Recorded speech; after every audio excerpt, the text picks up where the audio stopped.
Hello everyone! Let's revisit one of my abandoned review series by taking a look at 1968's Gamera vs. Viras. This fourth film in the Gamera series was released by Daiei under the name Gamera Tai Ushu Kaiju Barasu. A year later it debuted internationally as Destroy All Planets. Like almost all the other old Gamera films, it was directed by Noriaki Yuasa, who this time also did the special effects. I watched the original Japanese version with English subtitles, which is available on Amazon Prime. After aliens on a mission to conquer Earth for their own use are attacked by Gamera in space, they devise a new plan to wipe out the human race and rid themselves of the giant flying turtle. Using a device to invade his mind, they discover Gamera is a friend to children, a weakness they will exploit by capturing a pair of Boy Scouts and holding them hostage. I never really took to Gamera, not the way I became a fan of Godzilla partway through that series. When I finished my Godzilla reviews in 2020, I turned to Gamera, partly out of curiosity, but more because people seemed to expect it, and I had a lot of requests for it. I watched and reviewed the 1965 original, the 90s Heisei trilogy, The Outlier, Gamera the Brave, which I really liked, and 3 of the 60s sequels.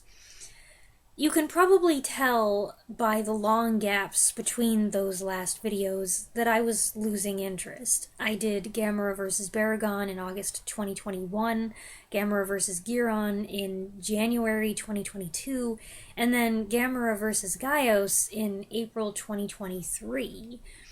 And now it's been a year and a half since I covered a Gamera movie.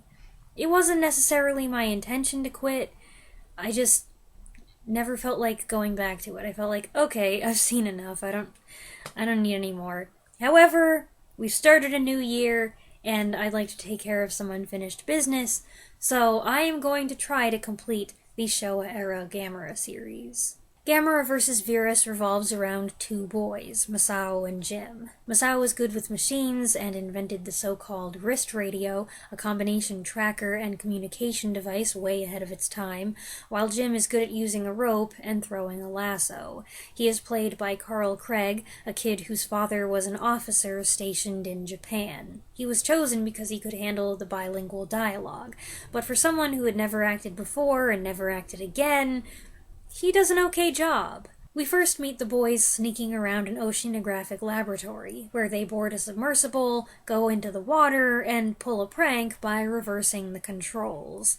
Their scoutmaster and the man from the lab end up being the victims of their prank, yet the boys are still chosen first out of their whole group to get to drive the submersible around. I found that pretty irritating, a reward for bad behavior. Plus, they already got to drive the thing around. Let someone else have a chance. And anyway, in what universe would a lab let little kids use their expensive equipment? I know, it's a movie with a giant flying turtle, you're not supposed to take it too seriously. At least the kids aren't too annoying after that introduction. Actually, they're surprisingly chill, especially Masao. Upon finding a giant turtle swimming beside them in the ocean, he says, "Oh, that's just Gamera. He's a friend to children." After they've been kidnapped by aliens, he gets a call from his sister on his smartwatch and says, "Don't worry, we're fine." The aliens issue an ultimatum: if you attack us, we'll kill these 2 boys, and Masao and Jim calmly tell their loved ones, "We'll sacrifice ourselves. Please attack the ship." The circumstances in this movie are surprisingly dark and intense.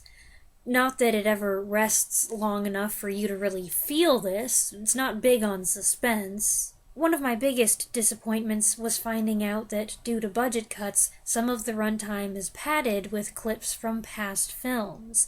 The aliens scan Gamera's memory, launching a flashback sequence with clips from Gamera the Giant Monster, Gamera vs. Baragon, and Gamera vs. Gaios. The Gaios clip includes a couple shots of actor Kojiro Hongo, who was in not 1, not 2, but 3 Gamera films, including this one. He plays the lead Scoutmaster here, and it's pretty wild that they left that shot in to confuse eagle-eyed children. Anyway, I've already seen those other movies, so I ended up fast-forwarding through that 10-minute section. And later, after the aliens have taken control of Gamera, there's footage of him wrecking a plant that I think was recycled, and a scene from the first movie of Gamera destroying Tokyo. It was a bold choice to insert black and white footage in a color film, not as a flashback, but as something that's supposed to be happening in sequence. At this point, I was feeling both bored and discouraged. The movie hadn't been that interesting so far, and a clip show was not what I wanted, so honestly, I was questioning whether I really was up for this whole back to Gamera idea of mine. And then, thank goodness, we finally took that left turn into Crazy Town. It starts about 45 minutes in. The kids have just been experimenting with the telepathic ship that gives them whatever food or drink they ask for. They start getting ideas, and the spooky ship technicians show up with guns, and as they warn the kids not to attempt to harm them or the ship, their eyes glow and flash. It's the coolest thing in the movie thus far, and creepy. And this is where I started to realize why Amazon Prime recommended a 13+ rating. I scoffed at that when I first saw it because Gamera movies are famously aimed at a younger audience, and this is no exception, with the child protagonists, the cutesy fun music, the simple goofy plot. But there are at least 3 times when a kid drops an expletive, and then there's a moment where they yank a guy's arm off. They try to lasso one of the aliens, and his arm just detaches and pushes them up against the wall. I did not see that coming. Little did I know it was just the beginning. Finally, we meet Viras, and what exactly Viras refers to is a bit confusing. It's the name of the alien planet, it's their mother star, the monster is their mother star, the monster is in charge of is the voice, the disembodied voice that's running the ship. The technicians are Virians, but they can also become Viras. It really doesn't matter. Space monster Viras is an octopus or squid-like creature that the boys find in a cage in a dark room. I love its expression, which is probably goofier than they intended, and the more you see the monster, the funnier it looks. Despite its obvious sinister look with that sketchy side eye, the boys aim to free it, thinking it a captured animal like them. But spoiler! This monster is the real boss. After the kids have escaped and things start going badly for them, the aliens rush in, begging Viras to save them. Viras answers, in a startlingly deep voice, and then uses its tentacle to decapitate them, and then tentacles grow out of their necks. What? What the heck? Clearly the movie decided to pack all its zaniest content into the last act. And boy, the effects in this particular shot are really bad.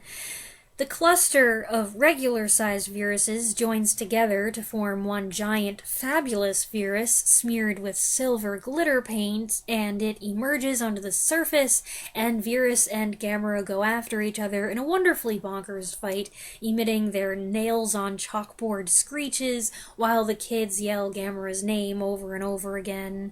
They go back and forth. Gamera drives the thing like a jet ski at one point, and then Viras gets its revenge by turning its head into a spear and stabbing Gamera in the gut. And I'm sorry, but Gamera should be dead now. If not instantaneously, a few seconds later, when Viras plows him into the ground and stabs him again and again and again.